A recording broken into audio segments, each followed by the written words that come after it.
ask you to reread the statement of compliance? Yes. This meeting is being held in compliance with the Open Public Meetings Act and with the annual notice advertised in the Trenton Times, provided to the Hunterdon County Democrat and the Trenton Times, the posting of the meeting agenda on the bulletin board at City Hall, on the city's website at www.lambertville.nj.org, and on the exterior door of the elevator entrance at City Hall was sent to department heads and members on the listserv. This session will be recorded using Zoom, and the link to the recording will be posted on the city's website. Okay, thank you so much. And before we go into our roll call, I just want to make a couple of announcements for changes for the agenda. First, resolution 131 and ordinance and the first reading of ordinance number 13 are both going to be moved to the November 10th council meeting. And then resolution 133 and resolution 134, which deal directly with two projects, have been added to the agenda. And so we'll discuss those. They're a part of the consent agenda. Is that right, Cindy? That is correct. But we'll discuss them in detail before passing the consent agenda. Okay. With that, Mr. Opal, will you read the Zoom compliance statement? Thank you, Mayor. Based on the public health emergency caused by the COVID-19 virus, the state of New Jersey and the city of Lambertville have taken necessary action to ensure the continued regular operation of government. Pursuant to the Open Public Meetings Act, formal action by the governing body must be taken in public at a meeting that is adequately noticed to invite public participation and maximum transparency. The Open Public Meetings Act, as amended, authorizes governing bodies to conduct public meetings through the use of streaming services and other online meeting platforms. The city is utilizing Zoom video conferencing, which also provides a dial-in feature if residents would prefer to participate by phone rather than video, as well as teleconferencing for those who wish to connect by phone only. The city will continue to rely on the procedures currently in place for public comments directed to city officials during all meetings. There will be no change to the city's public comment policy for virtual meetings. The city at all times will act within the requirements of the Open Public Meetings Act for meetings conducted during this public health emergency, so that the city government can continue to provide services to the community and the public can continue to participate and provide comments without interruption. Thank you, Mr. Opal. Can we get a roll call? Councilman Sanders, Present. Councilwoman Taylor, Here. Councilwoman Urbish, Council President Asaro, Here. Mayor Fall. Here. I'm going to ask everybody to rise for the Pledge of Allegiance and remain standing for a moment of silence.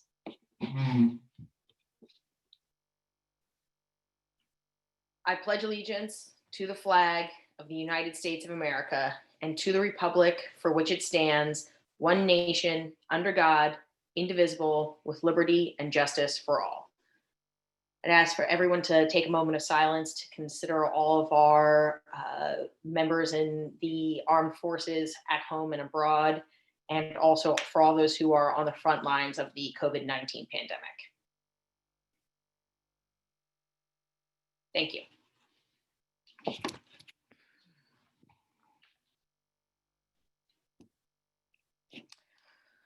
Okay, Council President Asaro, can I kick this over to you?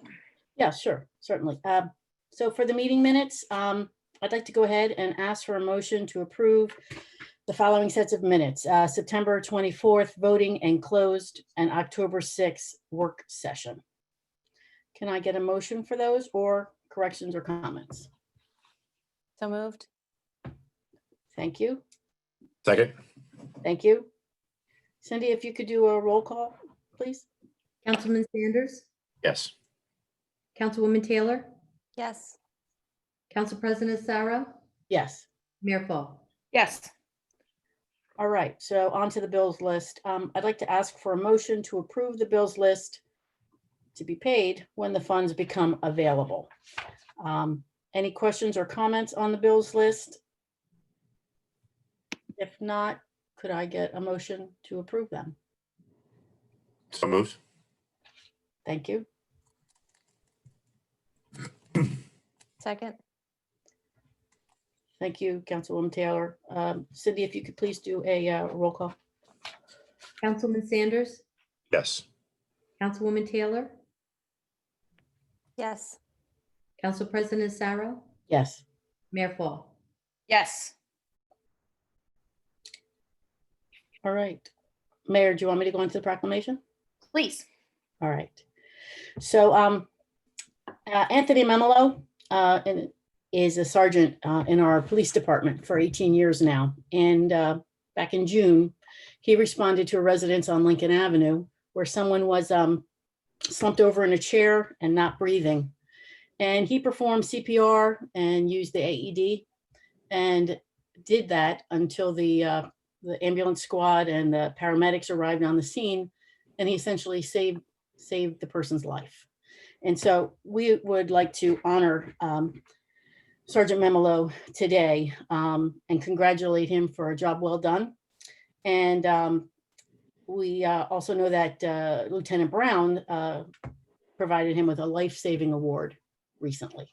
So that's, of all the things we do every day where we think it's life or death, this is really life or death. And Sergeant Memolo, I believe you're on the Zoom call here with us. And this is what you're trained to do. And we appreciate you doing it in such a spectacular way. So thank you very much. And I'll open it up for the council to any other comments before we go to approve this. Yeah, I just wanted to take a second to thank Officer Memolo, but also to recognize the hard work and diligence that our police do every day in the city of Lambertville. We are a small community and we have an incredibly, connected police department. I'm really proud of all the folks who work for the city of Lambertville, particularly in our police department. So I know that if any of them had arrived on the scene, that's what they would have done. But I am glad that Officer Memolo was there and that the response, our response was quick and so helpful. So thank you. Does anybody else have anything they'd like to add? No, just to echo everyone's comments there. Thank you, Sergeant Memolo. We appreciate your service. Yes, thank you. I echo everything everyone else has said. We appreciate all the service of all the police force and certainly Sergeant Memolo. So thank you. Okay, can we take a vote to pass this resolution? Who would like to make the motion, the first motion? I So would. moved. Okay, Mayor, and then Councilman Sanders. And could we do a roll call, please, Sandy? Councilman Sanders, Yes. Councilwoman Taylor, Yes. Council President Sarah, Yes, Mayor Fall. Yes. wonderful. I'm sure Cindy will print that up and put it in a beautiful frame. Thank you. Mayor, as we move to the consent agenda, I just want to make sure that we're going to talk about in advance some of the things you want to talk about. Yes, thank you. So the two pieces that were added to the agenda that I want to sort of pull out here is resolution number 133 and resolution number 134. So resolution number 134 is an authorization to make significant street sweeper repairs. We had a rough 2 weeks in the Department of Public Works. All of the vehicles at the Department of Public Works had some sort of significant maintenance issue in the last 2 weeks. So it's been a little bit of a scramble. This was in a previous bond ordinance that we passed at the beginning of the year, or I guess, well, it doesn't matter, but in the middle of the year, we had bonded for potential truck maintenance or repair. And so this is just a resolution that authorizes that repair. So the money is already borrowed in anticipation that something like an emergency like this might happen. This emergency has happened, and now we have to fix the street sweeper. Does anybody have any questions about that? I do, Mayor, if I could just ask a quick question, and I forget, I meant to look up in our ordinances. We have a sort of a shutdown dormancy period for our street sweeper. I think it seems to start in November, is that right? December 1, we end the street sweeper. Is it December 1? Okay. I just wanted, just a, I don't know the nature of the problem. I did wonder whether if we get it fixed and spend this money now and we get it fixed by December 1st, whether it makes sense to fix it now or fix it in the spring. But Yeah, it's an interesting question. My argument for this is this is not going to take a month to fix. We are in peak leaf dropping season. We've received several calls and complaints from members of the community, regarding the states of the streets. The street sweeper can't run without these repairs, and we have already budgeted for and bonded it. So waiting the extra, this isn't in our appropriations line, our operations line rather. This is capital expenses that we budgeted for. So waiting until next year doesn't affect the budget at all. yeah, for some reason I thought we ended on November 1st or the 15th, but if it's December 1st, I do. Okay. So I believe that the ordinance is December 1st. Cindy, do you want to? So Mayor, you guys usually adopt an ordinance to suspend, you adopt the resolution to suspend the street sweeper. It's usually around the beginning of the second week of December and then goes until March, April, that time. Okay. But again, I think the most important thing here is because this is in capital funding and not in our operations funding, not spending the money doesn't help us on any of the other sort of overages or shortfalls from the revenue side. Yeah, no, my concern was more about fixing it so that it would sit for 4 months until we run it again. So, but if we've got another, 2 months to run it, then that addresses my concern. Any other questions or comments from the council on that resolution? Okay, and then resolution number 133. This also is money that has already been bonded for. So we have 18 storm drains in the city that are in need of somewhere between significant to some amount of repair. This is a liability issue for the city. We know that these storm drains are in need of repair. We are, if somebody rolls a car through them and damages their car, it's, it may be the city's responsibility. So this is work that has to be done. We have the capital funds as of now to do that, to do the engineering and ultimately the scope of that street repair. So we'd like to do it. The plan here is that that Suburban will do the engineering. We'll go out to bid for the most extensively damaged ones for this year. The bid will be bifurcated. So we'll do the worst case scenarios now because this is temperature dependent. And then in the spring, finish the rest of the basins that need repair. Are there any questions about that? Okay. I think there will be some folks on Alexander Avenue in particular who will be thrilled about this work. The ones on George Street I assume are being swept up into the George that are being swept up already. I know there's some bad ones on George. Okay. Yeah, those are already in the process of repair. So we have the engineers going to come around and do a site visit of the basins that need repair and to help us grade them, and we'll go from there. Okay. Any other questions on those resolutions? Hearing none, can I get, I'll kick this back over to you, Beth. Okay, sure. I'd like to ask for a motion to approve the resolutions listed on the consent agenda. So that's resolution number 122-2020 to 128. and then 133 and 134. I'm sorry, can I interrupt for a second again, Mayor? I forgot when we include the public comment. Yeah, that's we have not quite finished this, finish that discussion. So we had intended to have that conversation during our working session last 2 weeks ago. That working session ran long. We had tried doing the public comment at the beginning of the meeting. And then at the end, I don't believe we have any ordinances for first reading tonight. So The reason I mean, I did mention it in part because it does appear on today's agenda after the city attorney statement. So before. okay. Yeah, I'm happy to open up for public comment on the agenda. I think since we have an agenda that way, we, even if we haven't. Yeah, the intention was to have public comment at the beginning of the Okay. meeting, so I'm happy to open it up now.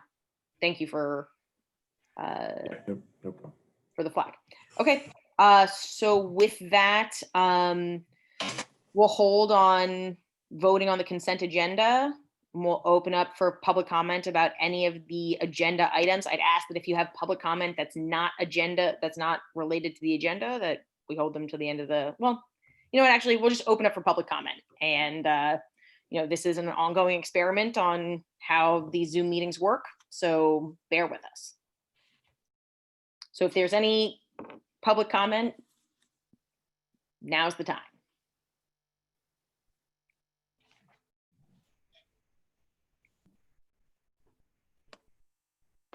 Okay. Seeing none, then I think, Council President, would you like to move on with the consent agenda? Yes, so I'd like to ask for a motion to approve the resolutions listed in the consent agenda. That's 122 to 128, and then 133 to 134. So moved. Second? Thank you. And Cindy, could you please do a roll call? Councilman Sanders, Yes. Councilwoman Taylor, Yes. Council President Sarah, Yes. Mayor Fall. Yes. Back to you, Mayor.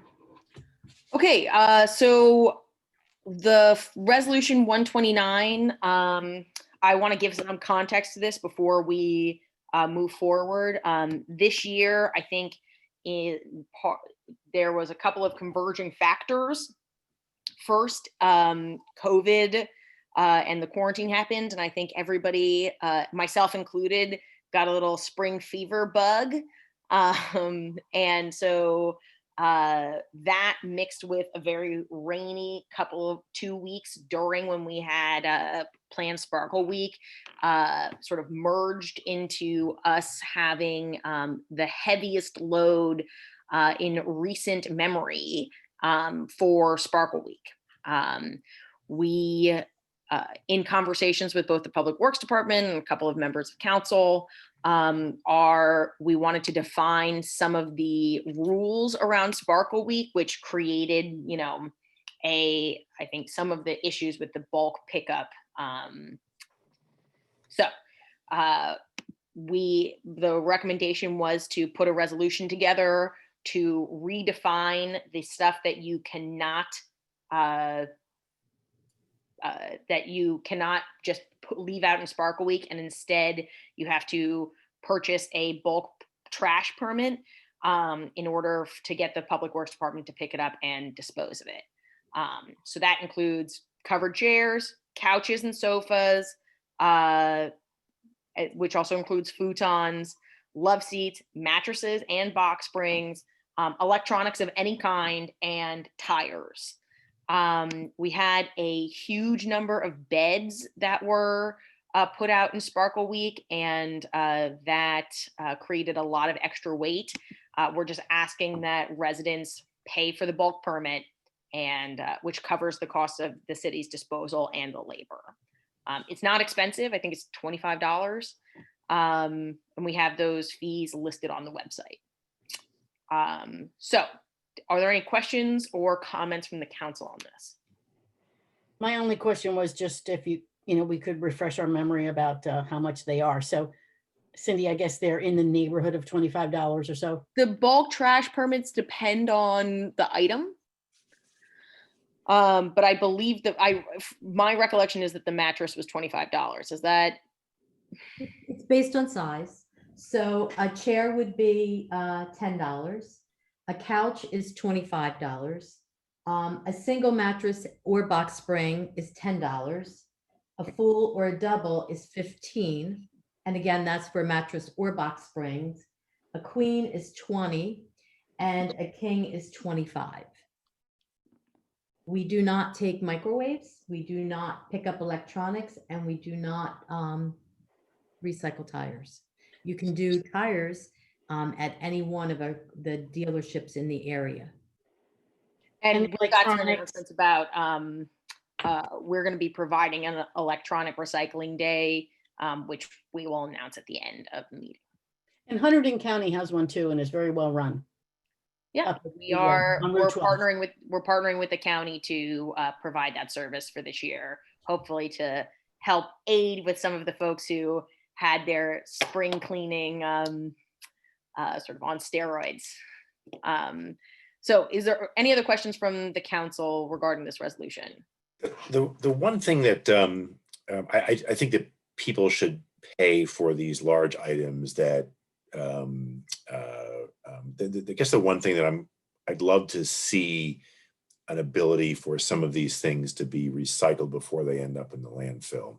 I just wonder if we had I don't know if it has to be a part of this, but if folks were allowed to put it out to see if it got taken, and if it didn't got taken, then they'd have to buy a thing. I just as I watch folks put couches and chairs and stuff out, I put a futon out years ago, convinced that it was not going to be taken, and it was gone in 15 minutes. So anyway, I think I totally agree with you. I don't think that this precludes people from putting it out. It just gives the Department of Public Works the cover to not pick it up. Yep. Okay. Unless it has a tag or something, right, tag, Cindy? Is yeah. that what they get? You put a tag, put a piece of tape or a pin or whatever. Well, during COVID, we have not been issuing permits. Instead, we have a new system where Tina will track it and send it to Public Works. They print their list out every day, and that's what they use to pick up. So if you're not on the list, you don't get picked up. Okay. All right. So to your point, Councilman, I think that's, this just allows us to define this for members of the community. And then, but I don't think it precludes them from putting it out. Okay. And if Public Works sees a mattress, for example, for, a couple of weeks or something, they might mention it to Cindy to say, hey, maybe we want to give someone a call and give them an opportunity to get a permit or something. Because I think that's also a concern, is that people see this stuff staying out. If we see something long-term, the neighbors usually report it before Public I was Works. just about to say, we'll hear about it. You'll hear about it and we'll figure it out. Okay. Okay, great. Are there any other questions? Okay, can we get a motion? So moved. Can I get Second, a second? Beth had her hand raised. Oh, sorry. yeah, sorry. Yes. Roll call. Councilman Sanders, Yes. Councilwoman Taylor, Yes. Council President Sarah, Yes. Mayor Fall. Yes. So we're moving now to the CAT's recommendations for the CAT's recommendations for the design guidelines for the redevelopment project on the police site. Wait, Mayor, I'm sorry, what about resolution number 130? Best practice inventory? Oh, just skipped right over it. My apologies. Thank you. Does anybody have any questions regarding the best practice inventory? This is standard and required and happens every year. Nope. No questions. Okie dokie. Can I get a motion? So So moved. moved. Second, I'll take Councilman Sanders for the first and Councilwoman Taylor for the second. Can I get a roll call? Councilman Sanders, Yes. Councilwoman Taylor, Yes. Council President Sarah, Yes. Mayor Fall. Yes. All right. So we're moving moving to the design guidelines for the redevelopment project on the police site. I know that we have, I believe we have Sarah Gold and Paul Cool available here. Tina, would you be able to pop them up in case the council has any questions or concerns Sure. regarding those design guidelines? And we also have Emily Goldman, our planner, on the call. Would you like me to promote Sarah and Paul? Yes, please do.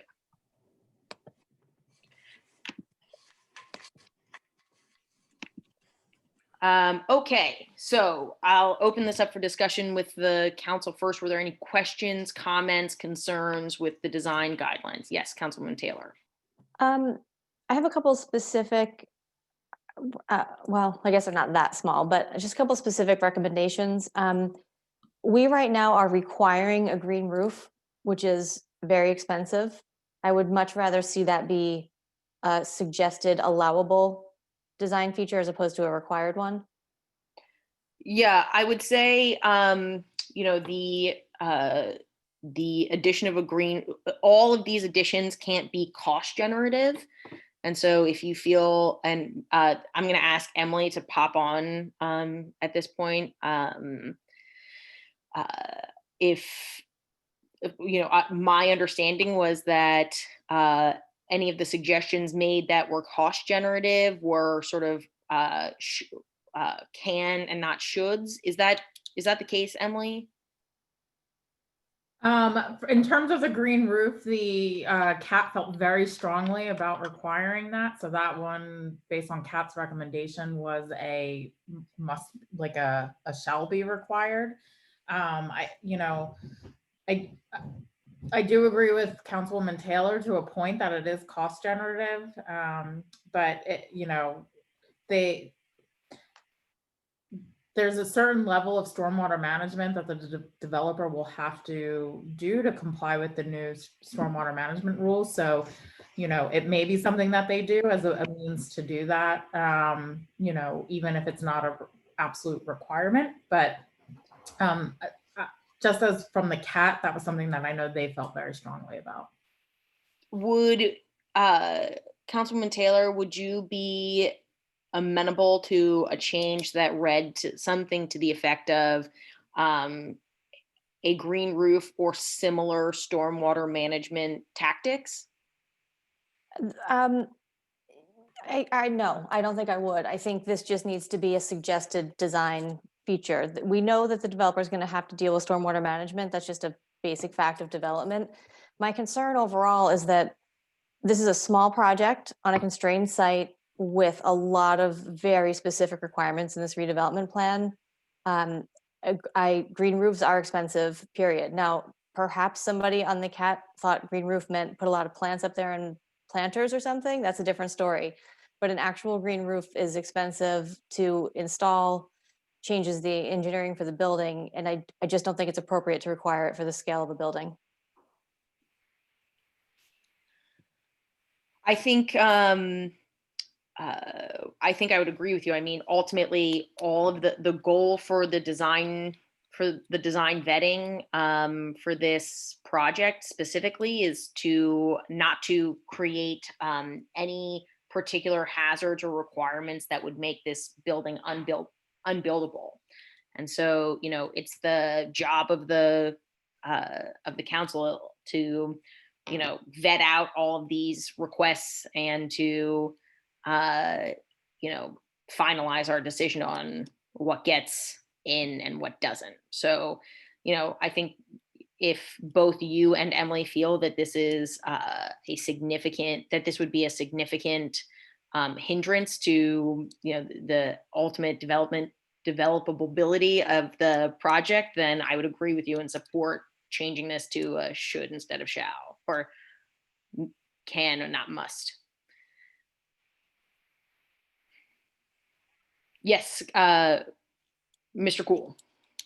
If I could just make a comment, in the presentation that Sarah and I gave the council at your last meeting, we said the rooftop space shall be used for stormwater management plannings or may be used for a combination of stormwater management plannings and amenity space such as seating areas or lounge areas with shade structures that is scaled appropriately to the size of the rooftop. So I think by that wording, I think that's getting closer to what Councilwoman Taylor is talking about. That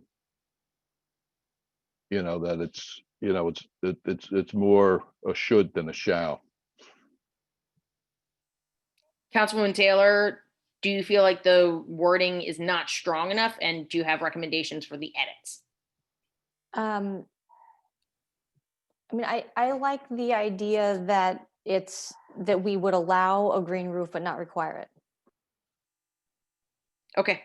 Um, So I think unless there are comments specifically opposing this from the council, then I'd like to ask to make that more clear and as a condition of, our approval. Are there any other concerns from the council beyond the green roof? No, but I appreciate Councilwoman Taylor digging into that for us. I have a couple of quick concerns here, but Emily, do you have a? No, go ahead, Mayor. I can chime in at the end if I need to. Okay, sure. Councilwoman Urbish, who unfortunately couldn't be with us tonight, did have some concerns about some of the more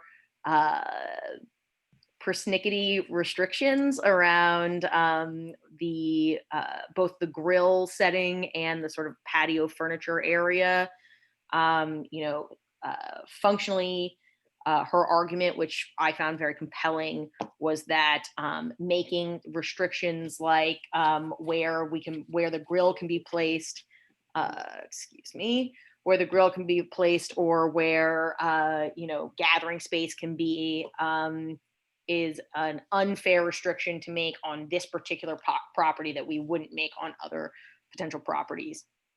So I'd like to ask if there's any concern from the council on removing the particular restrictions from around the fire pit, grills, and gathering areas. No, I agree with that and had emailed Emily about that as well. I just have a question for clarification. Are we talking about just on the ground level or both ground and rooftop? Because I know the CAT was recommending grills and fire pits be prohibited from any rooftop amenity space that may be developed.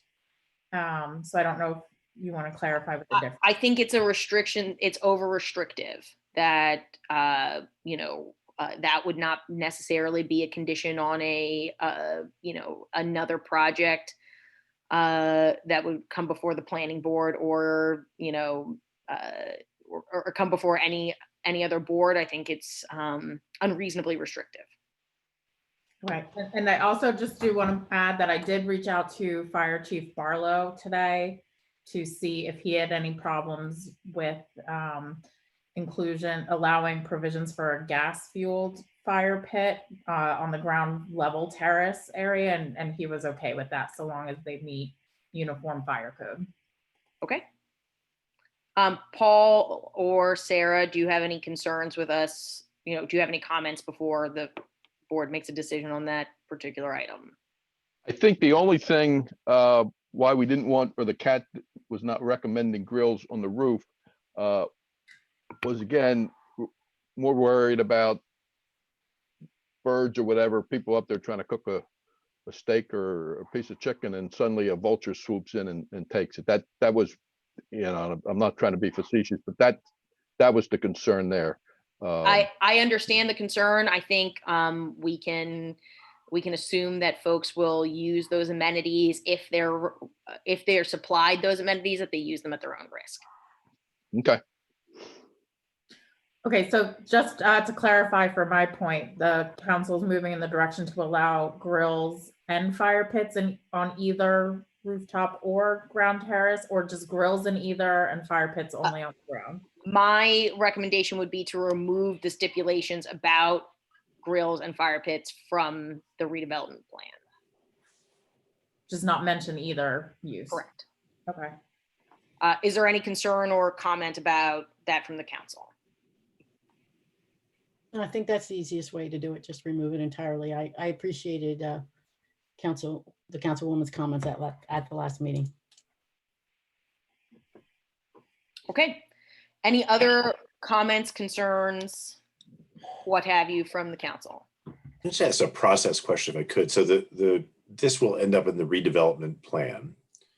And then I want to understand what the role of the planning board is. Does the redevelopment plan then ties the hands of the planning board in its analysis? Yeah, so the council actually directed the planning board to create that redevelopment plan. So I've drafted that on behalf of the planning board.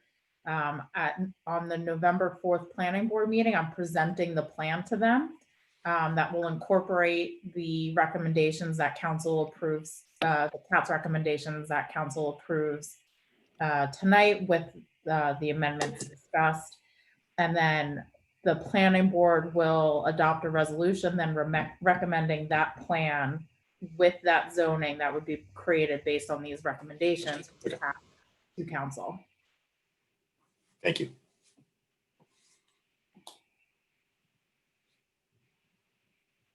Are there any other comments specifically about the redevelopment design guidelines? I don't have any, Mayor.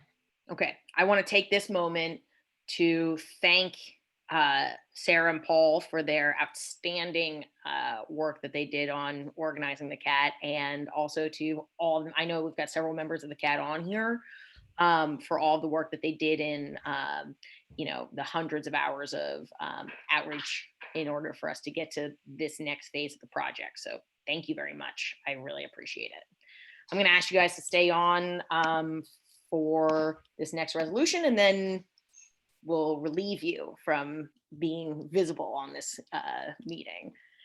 The next is the Mayor, do we want to go ahead and vote on that one? Yeah, sorry, just Okay. a little over my skis here, guys. Can I get a motion to pass resolution number 120? I'll make a motion, Mayor. Council President Acero? Oh, yes, Emily. Do you need to specify with the changes or revisions discussed tonight? Oh, that's a good question for Bill. Bill, do we need to do we have to say, do a motion to pass resolution 120 with conditional approvals of with the condition of the edits made at the board meeting? Can you help us phrase that? Subject to the specific items that were discussed tonight. Cindy, do you have, you're obviously keeping the minutes, so we have a record of those.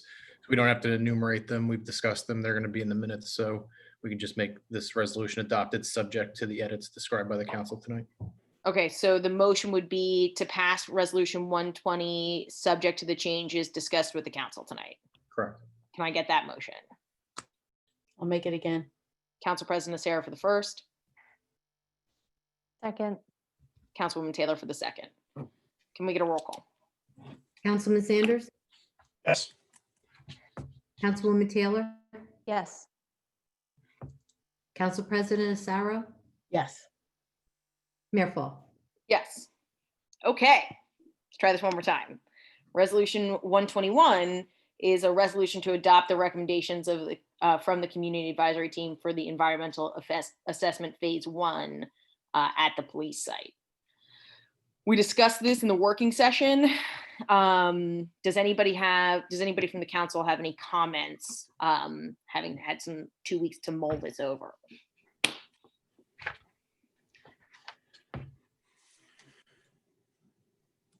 Yes, Councilwoman Taylor. I still feel the same way I did last time we discussed it, which is that I don't believe we should move ahead with this. However, I just want to stress that, and I have offered to work on this, I do think it's a good idea for the city to investigate the HDSRF program. We as a municipality can get in line for that state funding, which would cover 100% of the, we don't call it this in New Jersey, but a phase 1 and a phase 2, which at some point in the process, it may make sense for us to take responsibility for that, perhaps in negotiations with the developer, since we have access to the funding that a developer would not. But at this time, under these circumstances, I do not think we should move ahead with this. Okay, I agree with you that that particular program, there's no harm in us getting in line for that program. And if we decide that we don't need to use it, that seems to make sense to me. At least start getting the paperwork together. Council President Nacero, it looks like you had a comment. Yeah, I was just gonna reiterate, I guess, my comments from the previous meeting is I agree with Councilwoman Taylor that I don't think that the city should incur the cost or the risk to do this. We enumerated a lot of reasons why before, but those were the top two.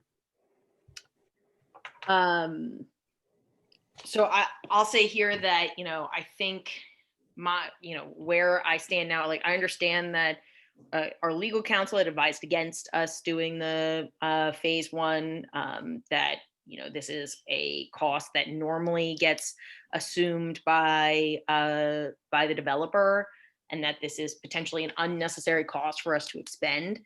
I think the availability of potential state funding is interesting, but ultimately where I stand now is that I feel strongly that, the CAT debated this and felt that, this was a worthwhile expenditure to, glean more information about the site, and that they felt that this was something that was necessary for them to be able to move forward. I know that the environmental concerns about the environmental whatever restrictions or constraints on the site are a concern for some members in the community, and it may be worth us having more information. I think I would rather follow the advice of our legal team, but I feel compelled to vote in support of the CAT's recommendations. Mayor, is there a reason? I mean, it sounds like we have a split with coming in our votes. Is there a reason we have to vote on this tonight?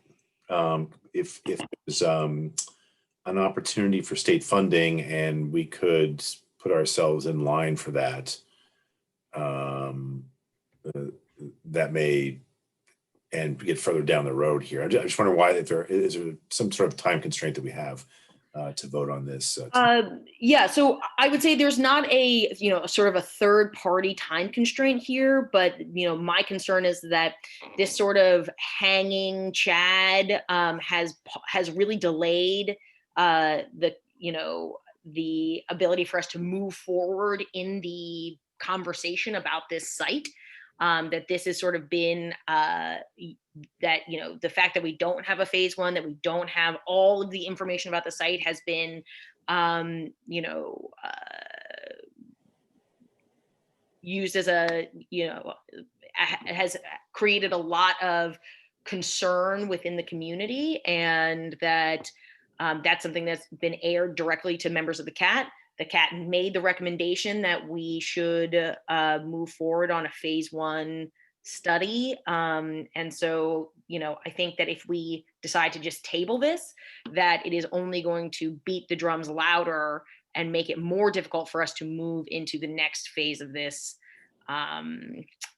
project, right? And that we will continue to hear from members of the public, which we've heard before. We just don't have enough information to make this decision. I have no concerns here about having a split vote. I don't feel strongly that this needs to be unanimous. I'd rather take the vote tonight and let the chips fall where they may.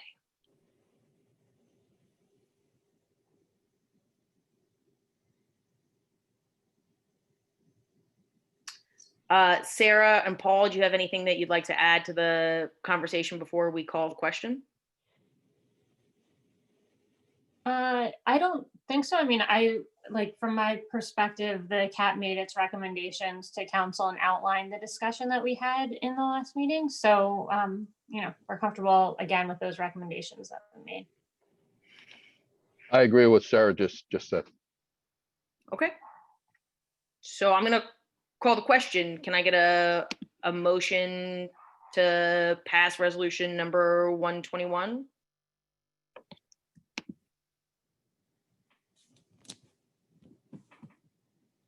I might not get a motion. Well, I'll make a motion because I think we should vote. I mean, Agreed. I would like to take the vote. Second, Okay. Okay, so Councilman Sanders for the first, Councilwoman Taylor for the second. Can we get a roll call? Councilman Sanders, just given the split on the CAT of a 10-6 vote, advice of council not to move forward, and because there might be some potential funding, I do understand the mayor's rationale, but I'm going to vote no on this. Councilwoman Taylor, no. Council President Sarah, It's a no, but I want to just say that I greatly appreciate the work that the CAT has done on this. And it's really more of a legal risk issue for me in addition to the cost, but I greatly appreciate their work. So it's a no. Mayor Fall, Yes.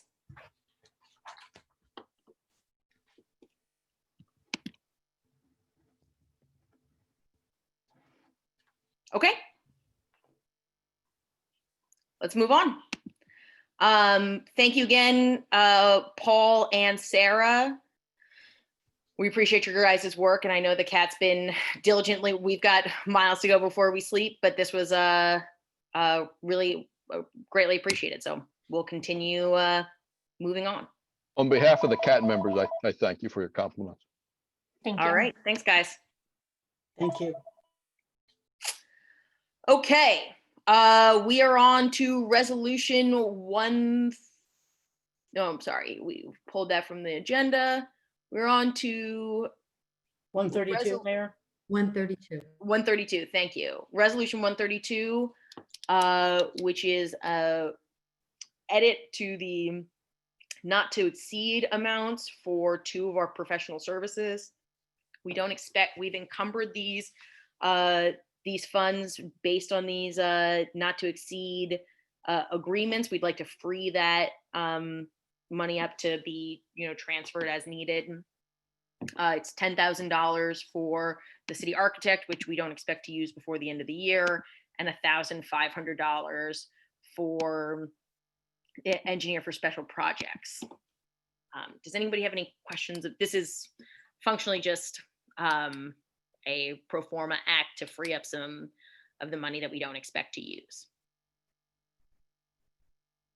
Understood. Okay. Can I get a motion to pass resolution number 132? So moved. Second. Can I get a roll call? Councilman Sanders, Councilwoman Taylor, Yes. Council President Sarah, Yes. Mayor Fall. Yes. Okay. Moving on. We are through our resolutions and ordinances and on to appointments. Council President Acero and I'm going to take a moment here. Council President Acero and I are working diligently to reach out to all the volunteers who are whose board terms are up in 2021. We had a record number of people volunteer last year, and we are hoping to get even more volunteers this year. So if you are interested in, positively contributing to the city and volunteering some of your time, we'd love to have you. We are filling some of the vacated appointments now, but we are going to be, doing a series of interviews for appointments over the course of the next couple of months. So with that, we are appointing Penny Cooper Brock to the Recreation Commission. Can I get a motion to confirm Penny to the Rec Board? So moved. Second. Can I get do we need a full, do we need a roll call? Can we just say all in favor? Do it all in favor. Okay, all in favor, say aye. Aye. Aye. Aye. Okay. And we're still waiting on a recommendation for an appointment for the LMUA, which also has a vacated seat. So, Council President Lucero, I'm going to kick it to you for a update about the Human Rights Council. Absolutely, Mayor. Thank you. So just a reminder, the last meeting that we had, the Human Rights Council, we had what was called a listening meeting dedicated to a single topic, which was to review policing in the city, given that the nation is also examining the role of police in our communities and reevaluating public services and budgeting. The mayor asked the Human Rights Council to pull together an initial set of recommendations, which is our goal to do by the end of the year and provide it to the council here. About 35 folks attended. That's including the council itself, the Human Rights Council. We had 5 speakers with a range of comments. Some were around dissatisfaction with the time constraints regarding the timeline of the Human Rights Council building this initial recommendation. They believe we should extend it. We made the residents aware that this was really just an initial set of recommendations, which could be revisited on a specific timeline or as needed.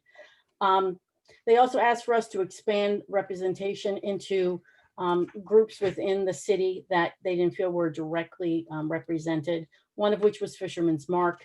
Our leader for the Human Rights Council, Ronnie Todd Marino, used to be the director for Fisherman's Mark. So we felt we had some of that initially, but Ronnie has already reached out to Jennifer Williford, and looks like we'll probably be bringing on someone onto the Human Rights Council directly representing Fisherman's Mark. There was also some general thoughts about policing practices in the United States and how it may negatively impact particular minorities. And various comments about how police funding should include hiring of social workers, and then also just generally bolstering of social safety nets, kind of a probiotic approach to our policing. And then there was a general opinion that the police budget should not be increased. There was one person who expressed concern and disagreed with having the resource officer in the schools. We made it clear that that was budgeted by the school board, but again, because it fell under the guidance of our police department, they brought it up. So just so you know, the council, Human Rights Council, is currently sharing reading resources pertaining to police funding reallocation, so we can all educate ourselves and kind of be well read by the time we review our recommendations at the November meeting. And we have been receiving police department statistics as requested, various topics, which were very well documented and provided easily by Lieutenant Brown, and we greatly appreciate that. So we're prepping for a final summary to the council by the end of the year, so there's more to come. But it was a very good meeting, and very glad we had it, and some great input from residents. Mayor, thanks for time to give an update on that. I appreciate it, Council President. I just want to say here, I want to take a moment to thank everybody at the police department. A lot of the records that we have here are still in paper form. And so in order for some of the data collection that they were asked to do by the Human Rights Commission required an incredible amount of office time. And so I just want to recognize that, our police, I think as we've stated at the beginning of the meeting tonight, like, we are incredibly lucky to have such a community oriented police department, and who was a willing partner in this conversation. So I just wanted to take a moment to thank them. And I also to thank all the volunteers at the Human Rights Commission. I know that this is difficult and heady work, and hearing from residents is really, really important in moments like this. So thank you, and I'm looking forward to reading your report at the end of the year. Thank you. Okay, moving on. Councilwoman Urbish isn't here to give a business update. So I think Councilwoman Taylor, do you have anything that you'd like to add for folks at this time? No huge updates. The city continues to work with the chamber, and will always work with the chamber. The chamber has stepped up a lot recently, so we are looking right now into the holiday season with a focus on some ways to safely drive tourism, beautify the downtown. I'd like to thank all the volunteers that have worked on beautification efforts and marketing efforts. We really have had a lot of support for the chamber that is, you'll see it around town if you notice the spooky chair contest, or if you notice scarecrows, or you notice art in windows. That really is the work of a lot of people coming together, and also working with the Historical Society as well, Within and Now. There's just a lot of people doing a lot of really good work to make sure that we can be safe and also be an attractive destination. And we at the city, or in the administration, are committed to supporting that however we can. Well said. Thank you. All right. Councilman Sanders, census. Yeah, I think this will be my last, or maybe my last report here. So the Census Bureau completed data collection for the 2020 census on October 15th. There had been a hope to go through the end of October, but based on a Supreme Court decision and some actions by the Trump administration, the period was ended on October 15th. As of a measurement that I saw on October 19th, 99.98% of all housing units nationwide had been accounted for, 67% through self-responses, and the rest through what they call the non-response follow-up operation. Our self-response rate in here in Lambertville was a little higher. I don't know that we could drill down data for where we ended up precisely in Lambertville, but I do know we exceeded the numbers we hit from 10 years ago. So I just wanted to thank, there was lots of folks in Lambertville that contributed time and energy towards this effort. I want to especially call out Stephen Harris, who worked very hard on this. The Lambertville New Hope Indivisible folks and Fisherman's Mark, who had a number of sessions trying to reach lots of different folks. The Sanders family got to do a video, which I was very proud of, and that was a lot of fun to make. But there was a lot of folks that posted signs, sat with me on the bridge in Union Street, and do appreciate everyone's efforts in this regard. So hopefully we ended up at or near 100%. Great. Okay. Really briefly, I know we've already discussed this once. We are not shutting down the North Union Street for Halloween this year. We are actively discouraging people from participating in door-to-door trick-or-treating. We had tried to put together a small group to try and organize something for the Lambertville Halloween, but fell a little short this year.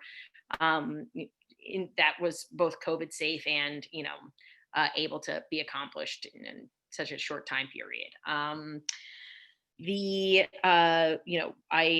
hope that everybody will consider, sort of keeping their Halloween celebrations to a minimum. We are going to have our Office of Emergency Management, our first responder teams are prepared for a larger Halloween. We'll have more folks in the police department, the fire department, and EMS services. But again, we're asking folks to, because of the pandemic, to think critically before celebrating Halloween in our normal fashion this year. I will say that we've got the governor's rules right now is that there should be no indoor gatherings over 25, and that we'll be on alert for potential super spreader events in the city and to crack down on those. So for this year, we're going to be the fun police.